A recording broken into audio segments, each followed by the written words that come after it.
Mr. Chairman, please allow me to start with a tribute to our healthcare workers. For over 2 years, they have toiled and fought against the COVID-19 virus, putting themselves in harm's way, undergoing tremendous stress, and even as we speak, they are keeping our population safe and life in Singapore as normal as possible. At MOH, we have been doing whatever we can to support them, ensuring sufficient PPE, prioritizing them for vaccinations, decanting as many patients as possible to COVID-19 treatment facilities and out of the hospitals, persuading the public to undertake self-recovery if they are infected and experience mild or no symptoms, and imposing a very difficult no-visitor rule in hospitals. But more than these clinical protections, we must stand up for them against the abuse they suffer under the hands of a small minority of our population. I thank members who spoke up for healthcare workers on this. MOH's instructions to the leaders of our public health institutions are clear. We must always protect them against abuse and insults, and this is something that we must also do as a society. And there are now good indications that the Omicron transmission wave has peaked and starting to subside. With that, I hope not too long from now, healthcare workers will finally have a well-deserved and lasting respite. The men and women of the healthcare sector, they are brave, dedicated, committed, big-hearted, professional, and they deserve all the support, respect, and understanding that we can give.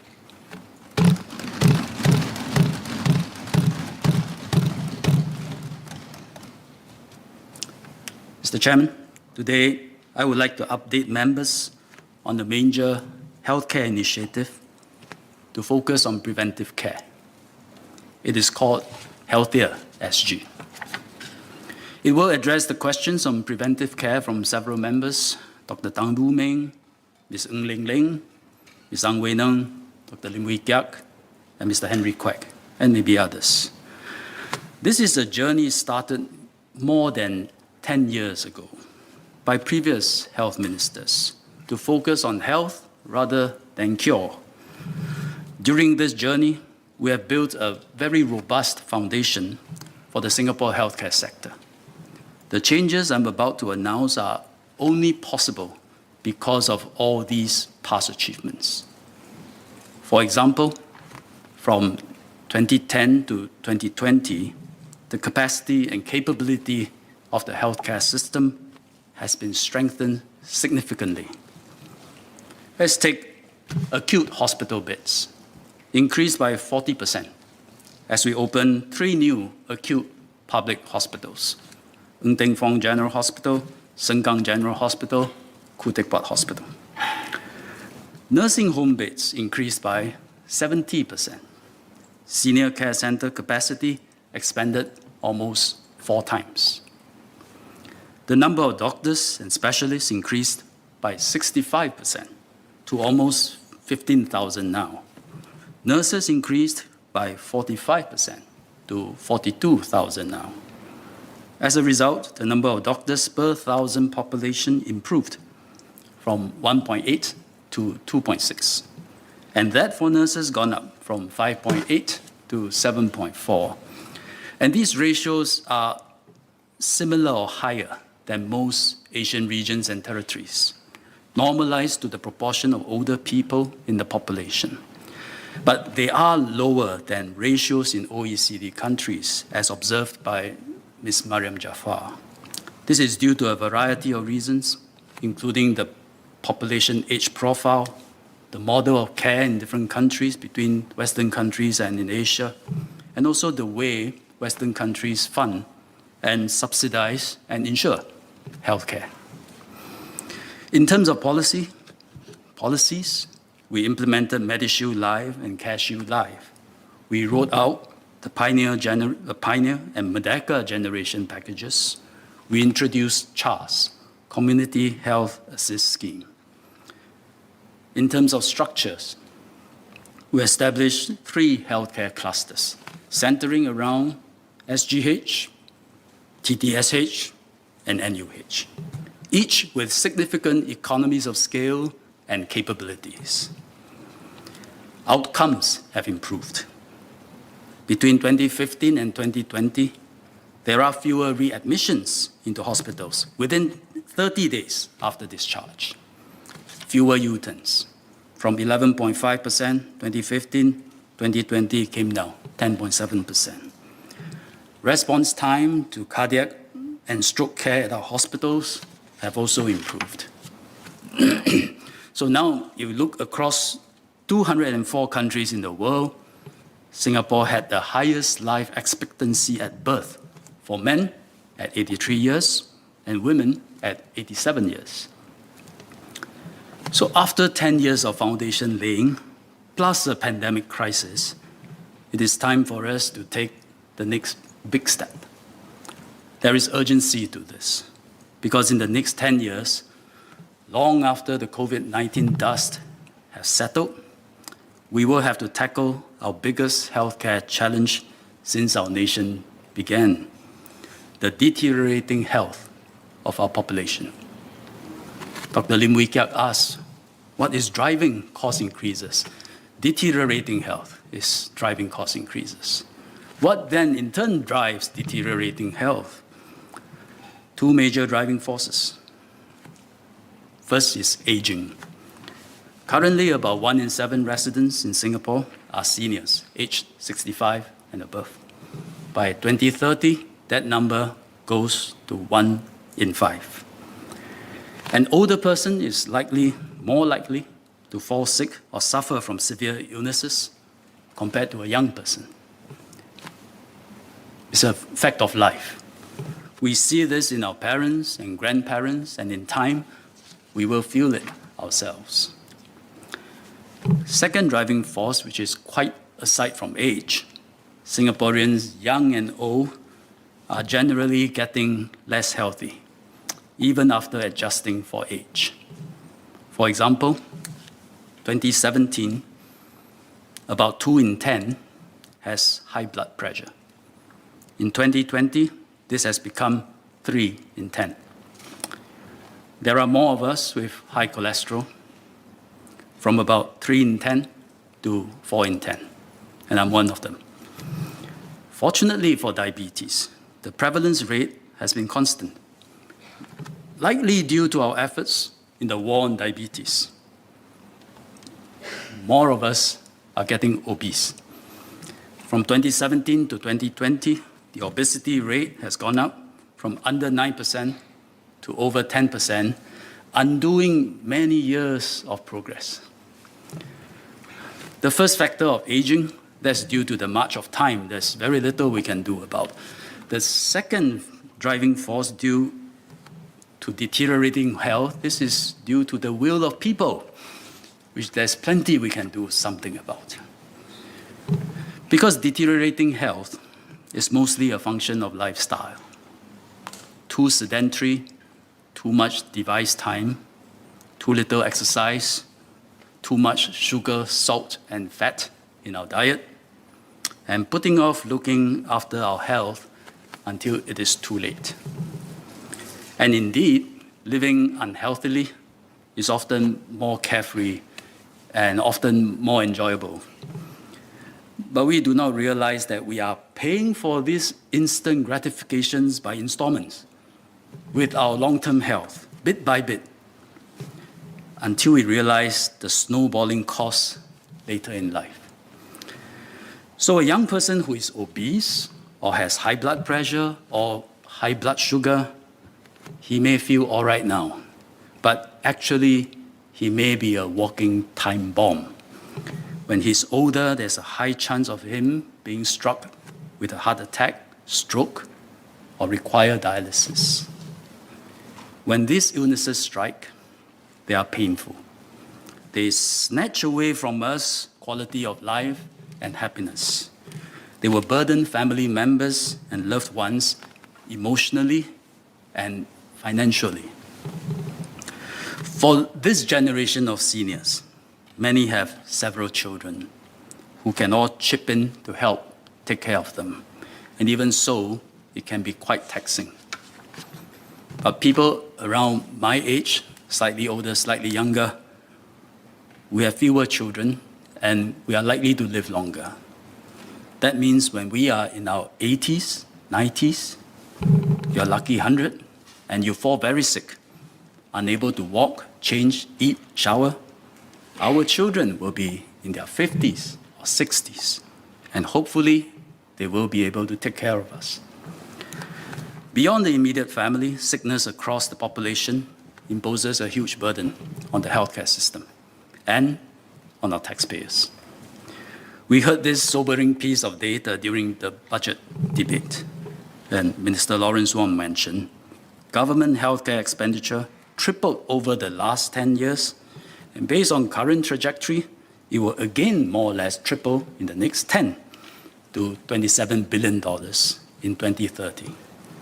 By then, healthcare budget may well be larger than that for defense and education.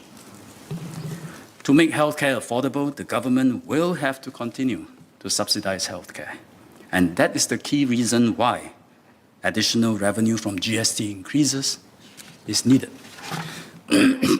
Even so, the 2 percentage point increase in GST may not be sufficient, given the rate at which healthcare costs are increasing.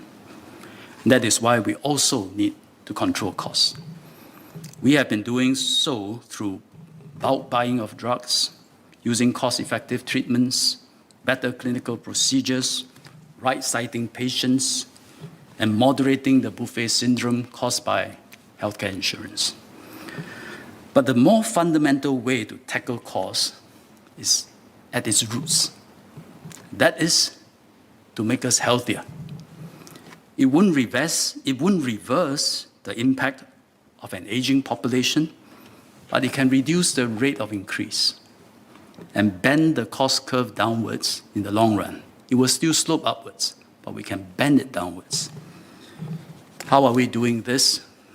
Let me explain. Many doctors that I've spoken to have always wondered, how did a patient become so stricken with chronic illness? Why didn't he make lifestyle adjustments when he was younger? Why did he leave it too late? Why only now that he comes to me when he's so sick? I can relate to that inaction. When I was younger, in my 30s, in my 40s, you feel almost invincible. You will never fall sick. And I didn't feel the need to take care of my health too. Then a doctor friend of mine kept nagging me, go for health screening, go for health screening. He sees me, he says, go for health screening. Since he's my friend, I listen to him. Then after tests, he found that I have quite high levels of cholesterol. And based on my risk level, he performed further tests and found a very small calcium deposit in my heart arteries, in one of my heart arteries. So at his advice, I started taking some medication, adjusted my diet. Essentially, nothing very austere. I have to cut down chili crabs, prawns, and sotong. Not a huge sacrifice, yeah, as Mr. Pritam Singh is acknowledging. That's austere. No, I can still eat them once a month. I just don't eat them every week, every other day. So eat in moderation, but certainly not deprivation. Anyone want to treat me to jumbo seafood? I'll say yes. My readings, I just went 2 weeks ago, did my readings. They are now fine. More importantly, because of early intervention, I probably averted a major heart bypass surgery when I become old. Or worse, a heart attack that may kill me and distress my family and my loved ones. We usually associate better healthcare with fascinating medical technology or heroics in the operating theater, that when we watch Grey's Anatomy. Those are important, but good health is more likely to come from an accumulation of the humdrum and the mundane. Because as the saying goes, prevention is better than cure. We need to, as Mr. Ang Wei Neng and Mr. Henry Kwek said, maintain health rather than treat sickness. That's why we are not called Ministry of Sickness. We are called Ministry of Health. The measures must be taken early when the person is still healthy. We must identify the risk factors in our lives that will erode our health slowly and quietly, and then address these factors. It must be done in homes and in the community, not in hospitals or clinics. It is best centered on family doctors in polyclinics and GP clinics, and less on surgeons and specialists in hospitals. Family doctors must then become the most important anchor of our healthcare system. This new strategy centered around primary care is called Healthier SG. We have worked out the broad plan, but still finalizing the details. Over the next few months, we will be consulting different stakeholders, Singaporeans from all walks of life, GPs, healthcare workers, community partners, to gather their inputs and views. MOH will then flesh out the details in a white paper and table it in this House for debate. Today, I will outline 5 key components of the Healthier SG strategy. First, mobilize our network of family physicians and family doctors. Studies have shown that people who go to only one family doctor consistently are generally healthier. They have fewer visits to the emergency department and fewer episodes of hospital care. This is because the doctor and his care team knows you well and can detect early signs of any problems in a timely, in an accurate way. The family doctor can do for you what my friend has done for my chronic conditions. They can be what Dr. Tan Wu Ming described as the coordinating physician. However, only 3 in 5 Singaporeans have a regular family doctor. The other 2 tend to doctor hop. Go to Dr. A for hypertension medicine. Go to Dr. B for cough and cold and get MC. So there is no one family doctor who knows our overall health condition and family health history well enough to be able to see the link between different care episodes, even across different family members. And we now have a golden opportunity to bring as many of our family doctors as possible into this long-term national public health program. And that opportunity is made possible by COVID-19. When we needed more people to get vaccinated against COVID-19, I personally wrote to the GPs and also to TCM practitioners and asked them for help. So they heeded the call, explained the need for vaccinations, and persuaded many of their patients to take the jab. GPs are nodes of trust. Throughout the pandemic, they serve as the first port of call for people who fell sick and suspected that they might have been infected by COVID-19. Then during the Omicron wave, GPs took on an even greater role. They assessed the severity of patients coming to them, placed them on home isolation if they have mild symptoms and low risk, and then supported their recovery, often by telemedicine. And therefore, they demonstrated that rest and recovery at home is appropriate for many ailments, and that telemedicine do work. Our COVID-19 response would have been inadequate, even crippled, if not of the contributions of our family doctors. They have been a key component of the national crisis response. MOH has been working in partnership with GP clinics for some time, started by my predecessors. They are part of our CHARS program. They also served as public health preparedness clinics during pandemics. COVID-19 has deepened that partnership, and now we can leverage on it to implement Healthier SG. We can leverage GPs to attend to more patients, not for coughs and colds, but devoting time to provide preventive care. MOH will support this by building up the clinic's capabilities, such as telemedicine and IT systems. We will work with GPs to develop the skills of clinic healthcare team and forge partnerships with hospitals to deliver more integrated team-based care. The second component of Healthier SG is healthcare plans. Seeing our family doctor for preventive care is different from the occasional visit to their clinics when we don't feel well. It means regular scheduled check-ins, at least once a year, so that the family doctor can assess your overall health condition, conduct necessary health screenings, track your results, administer vaccinations if need be, advise you on adjustments in lifestyles to help you achieve your health goals. And this is especially useful if you are at risk of developing a chronic condition like diabetes. A care plan can help prevent it. To support residents to follow through with the care plans, we need to make them accessible, attractive, maybe even rewarding. We will conduct public and stakeholder consultations to work out these proposals and incorporate them in the white paper. I'm very sure there will be no shortage of ideas, and we have heard several today from members. I don't think we can implement them all, but we will try to put together a package that is compelling, attractive, and which we can afford. So perhaps some ideas: preventive care consultations with family doctors and recommended health screenings could be made free or costing only a nominal sum. Just to assure Dr. Tanya Swam, this doesn't mean that GPs won't be paid, they will just be reimbursed elsewhere.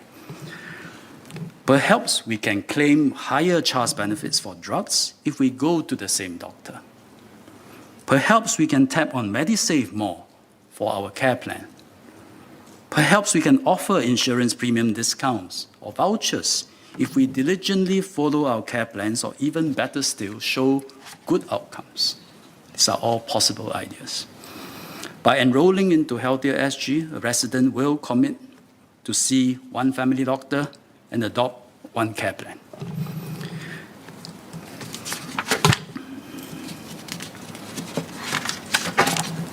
Our third component is that we then need community partnerships.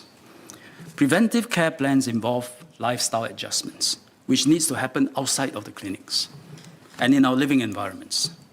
Doctors have a name for this. They call this social prescriptions, as opposed to drug prescriptions.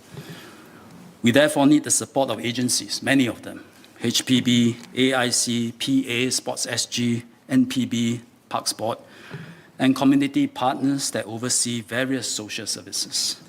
They run various activities and programs in the community, which we then get family doctors to tap on. So, one analogy: if we have a major illness and we go to a doctor, the doctor often refers us to a few specialists or therapists. But in a preventive care plan, the family doctor may refer us to a Qigong class, to a brisk walking group, or a community farming club, for example. Social prescriptions. We already have such collaborations on the ground. Some members mentioned it in Queenstown and Tampines. We need to roll out such initiatives across every town to make good health not just a matter for doctors in clinics, but for all of us in everyday life and places. That brings me to the fourth component. Once the first three components are in place, we will roll out a national Healthier SG enrollment program. That's when I mentioned, by enrolling into Healthier SG, a resident will commit to see one family doctor and adopt one care plan. The national enrollment program will be coordinated by our 3 healthcare clusters: Each will look after a region of up to about 1.5 million residents and work with the family doctors and other partners in the region to reach out to as many residents as possible.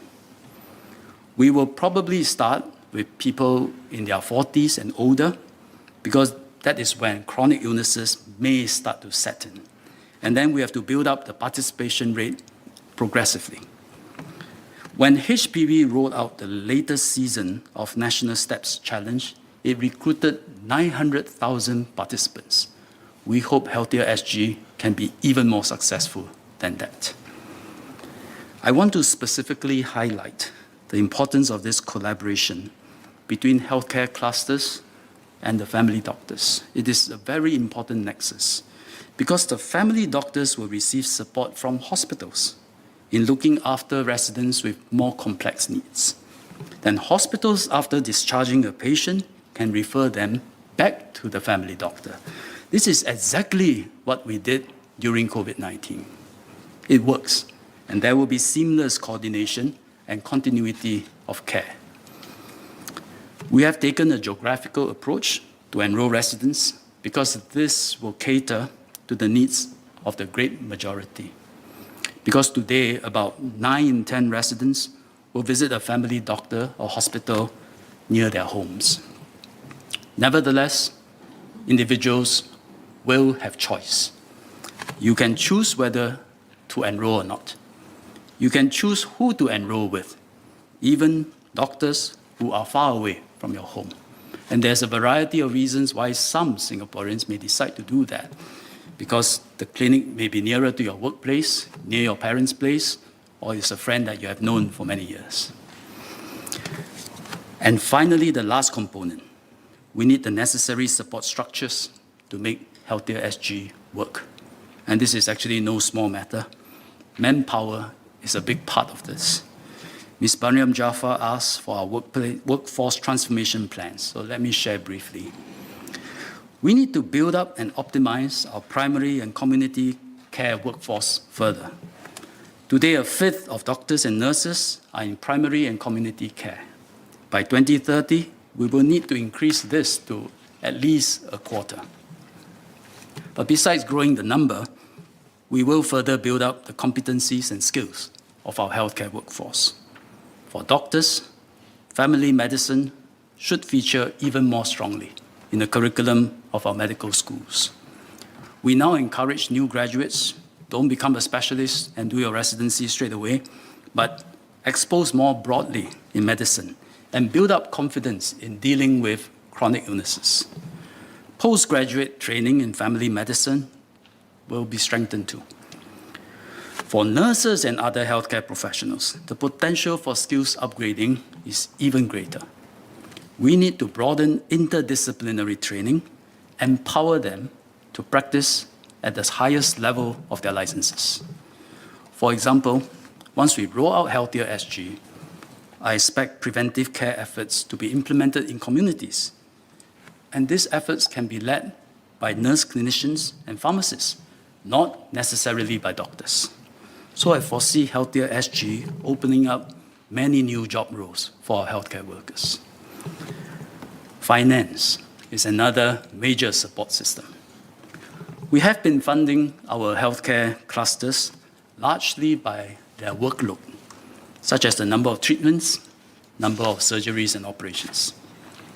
We will change this to a capitation model, where healthcare clusters get a predetermined fee for every resident living in the region that they are looking after.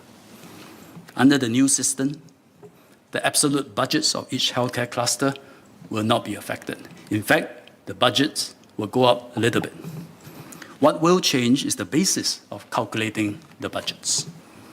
Appropriate surgeries, procedures, and treatments will always be provided when required.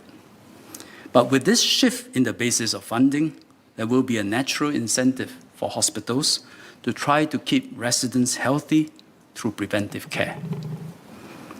Complementing this new basis of funding is a set of KPIs, a set of health outcomes. Some salient indicators are quality of care, uptake of healthy lifestyles and habits, prevalence of chronic illnesses, cost effectiveness of treatments, etc. The last critical support structure is IT. Family doctors in the front line of healthier SG will need good system and data support. They must have access to patients' medical records. They must have the IT tools to track the patient's conditions and progress over time. They must also be able to share their records with other providers, other healthcare providers. We want to work towards a scenario that no matter where you're receiving care, for example, at the GP or dental clinics, polyclinics, hospitals, SOCs, nursing homes, elder care centers, the same data can be retrieved to support your care.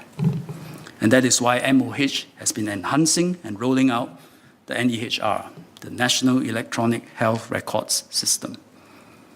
We then need to ensure that such data sharing is secured and users take greater responsibility for data access.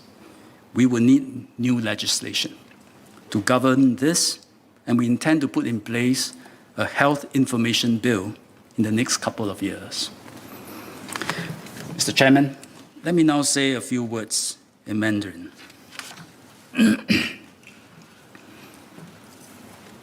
主席先生，接下来的几年里，我们会大刀阔斧地推动医疗护理领域的改革。我们关注的是预防性医疗，原因有2个。第一，人口老化，因为年纪一大，难免有更多的病痛。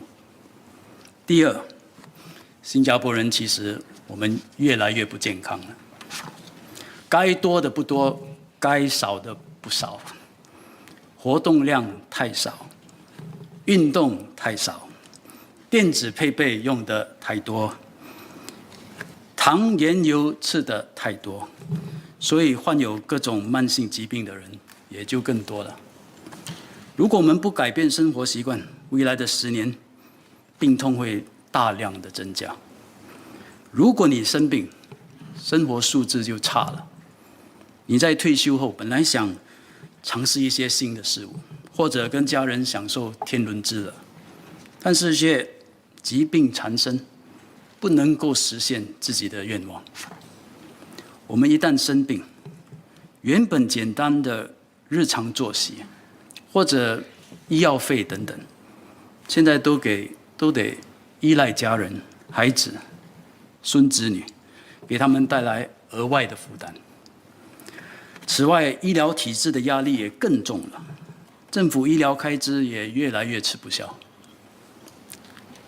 庆幸的是，很多的慢性疾病其实是可以避免的。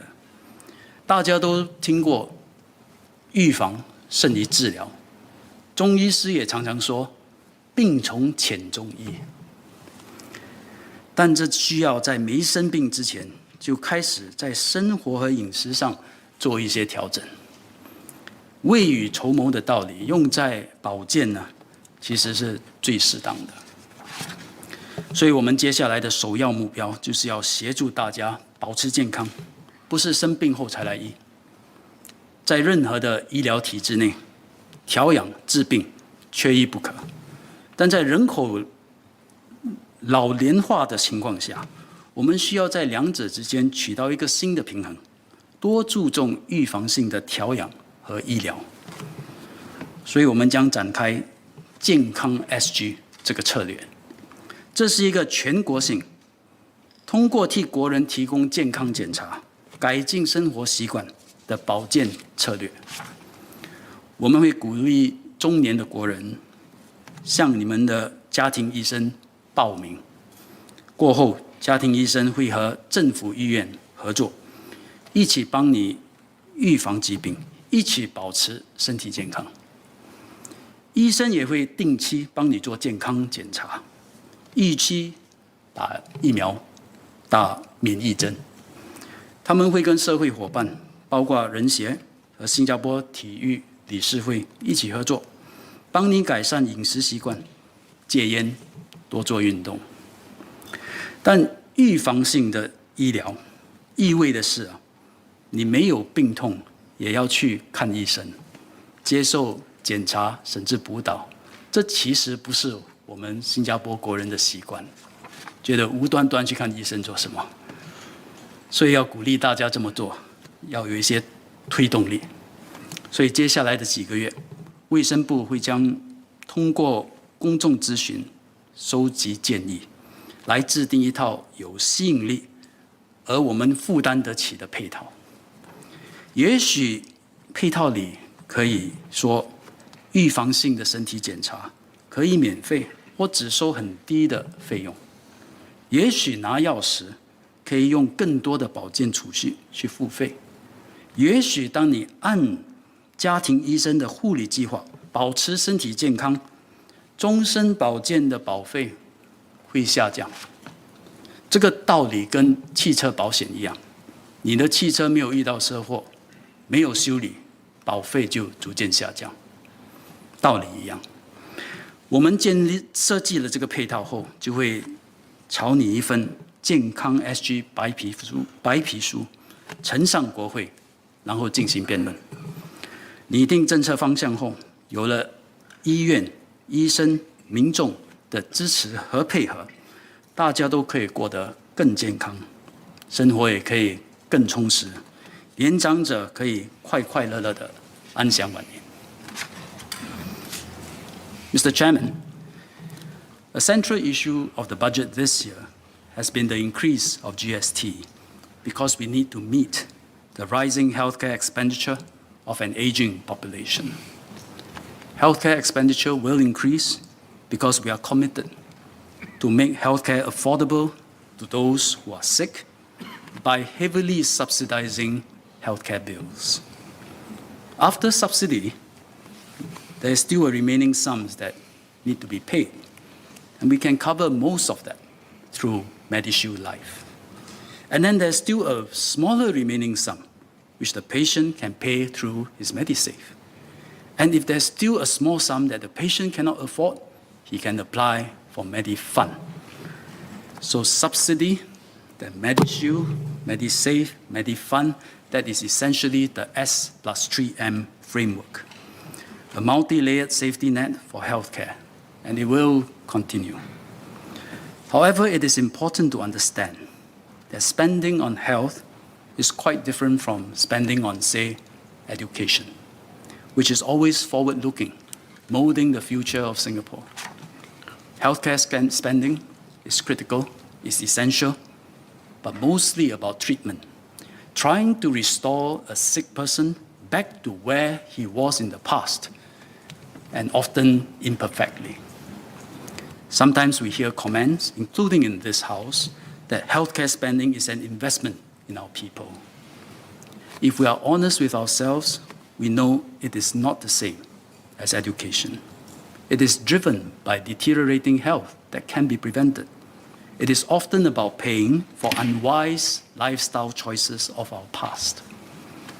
But there is a component in our healthcare spending that is forward-looking and about investing in our future, and that is preventive care. Healthier SG will grow that component. What we are saying here is that as healthcare spending inevitably grows in the coming years, let's have the discipline to always set aside enough to invest in keeping our people healthy for the future. Our multi-layered safety net in healthcare, embodied in the S+3M policy, will always be universal. That is, we will not have a situation which happened in other countries where a patient comes to a hospital and gets turned away because he is unable to pay, because he's not covered by insurance. We will not let that happen. That universality will now expand in coverage beyond medical treatment to preventive care and population health. The more well-off and better informed are already taking better care of themselves with coaches, therapists, personal doctors, diet plans. We want to extend these interventions to the broad population, which will benefit most those with lower incomes, who do not have the time, resources, or wherewithal to do this. I have been lucky to have a highly trained and well-meaning doctor friend who nagged me and helped me. We hope everyone in Singapore will have such a friend too, a family doctor to advise and nag us to do what is right for our long-term health and for our family. We want to make it easier and affordable for everyone to stay healthy. We will have a fuller debate on Healthier SG in the House later this year when we present the white paper. I seek the support of members to translate Healthier SG into a healthier Singapore population. Thank you.